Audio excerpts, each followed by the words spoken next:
Okay, Kenny, this is Dennis. I'm going to review your lesson from yesterday, which was Friday the 6th of March. And go right back to the source of the problem here. And I had the camera moving on that one. Let me see if I can get a still one here. Let's see if we get one out of this.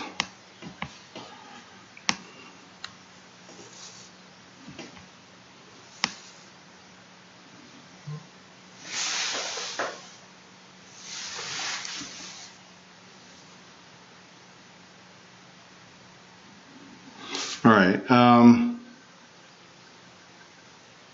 The fact that you go so deep, so far behind you, and stretch those shoulders out as far as you do is actually part of the problem.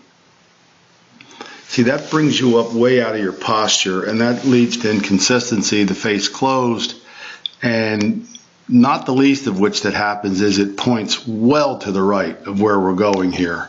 So if you look at that as a target line, and you look at that as this, now we call that cross the line, right? So I'll bring a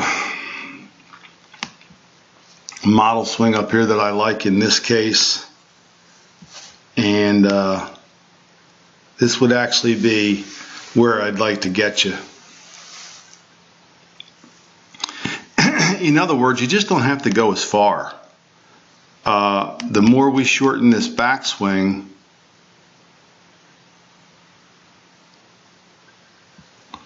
to now even shorter. That's as far as you'd have to go with your shoulders. Really. That much shoulder turn, and you don't have to concern yourself at all about the left arm. You got Jordan Spieth, you got a bunch of people who saw Ricky Fowler who softened that left arm. That's not it. It's the amount of shoulder turn and the amount of reaching that you're doing with that backswing by lifting.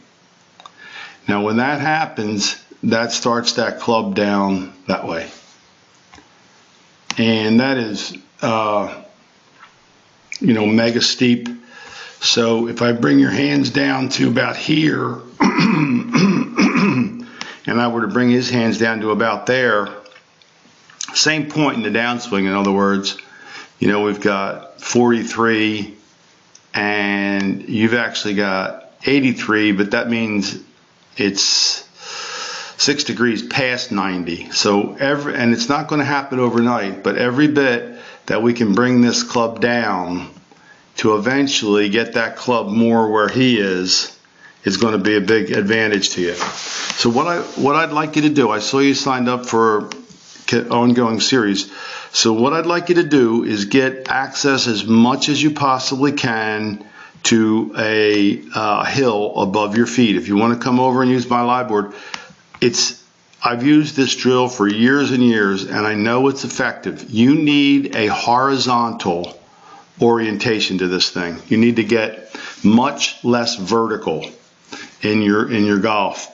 And when you do, we'll have the club in a better position where it's more predictable. Right now, this club that you have could hit a fat, a top, or a toe hit, or a block to the right.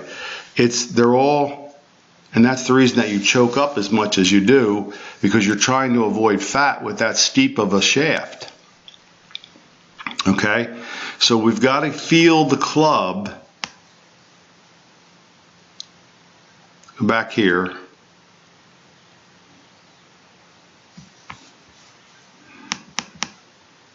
And say, I don't have to reach that far back. Like if my hands only went here, that would be fine. And that club would stay like that. See where that club is right now? It's really on a perfect plane.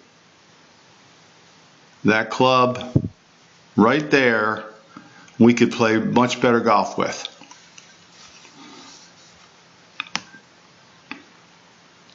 But it was on 40 degrees there, and it shifts over to past 90 degrees there. That's the move that I'm trying to work with you. We'll do everything we can to get that move out of there. And I want you to hit golf balls above your feet. I want you to make 3/4 of a backswing and put everything knee high to hit it. Get some of those tallest tees that you can get. Go get that glove that actually keeps the wrist flat. And you want to keep the right palm, the palm of your right hand, which right now is looking this way, you want to keep it facing up at the sky as long as you possibly can. Okay, so we'd have you could actually feel like, let me show you one if I can find it.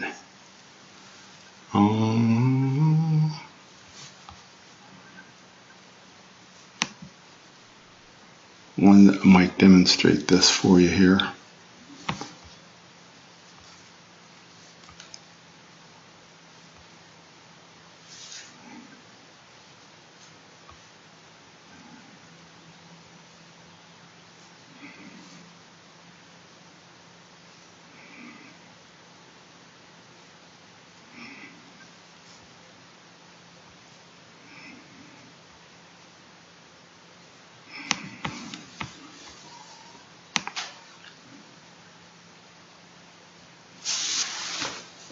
See the angle of that club?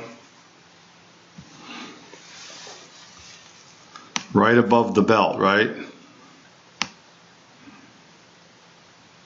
See the angle of your club above the belt and where it is?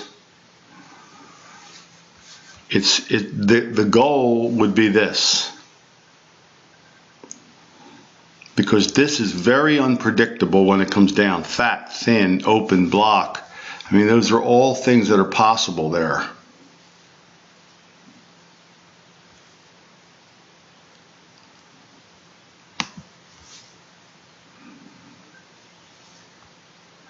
Here we are doing the tee drill. This is another one. Yeah, I started to say get some of those tallest tees that you can and hit them with the club up in the air.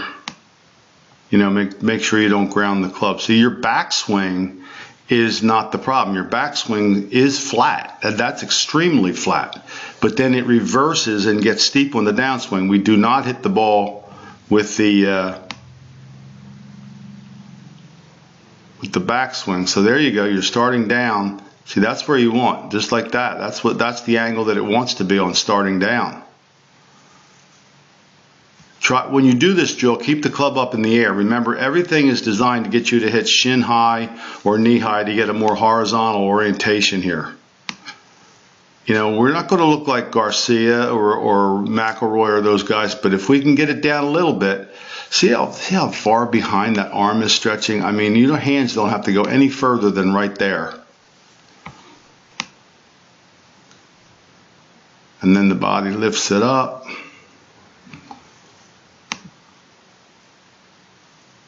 Like that club position would be plenty, plenty, plenty. Flat arm position. But when it goes there, it starts down like that. You're seeing the move of the bane of your game right there, so to speak.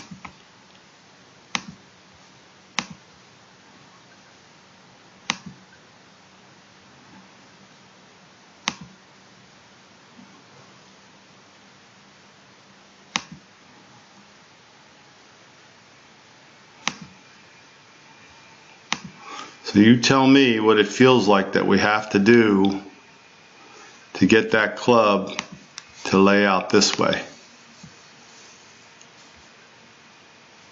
You can come over and swing on my hula hoop when you're here too.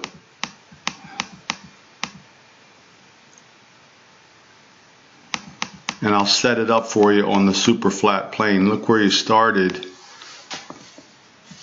and look where you're finishing there. And there's the reason for the inconsistency on any given day. Club's in a good position here, but then at impact it comes in there because we're going up and we're going out, standing the club up. So hit as many balls as you can above your feet. Get the glove with the extension on the wrist. go to the store and get some of those 3 1/4 inch, half-inch tees. Tee the ball extremely high and do not ground the club, and just play baseball on your downswing. On your downswing, you're playing sidearm, swinging out a fastball. All right.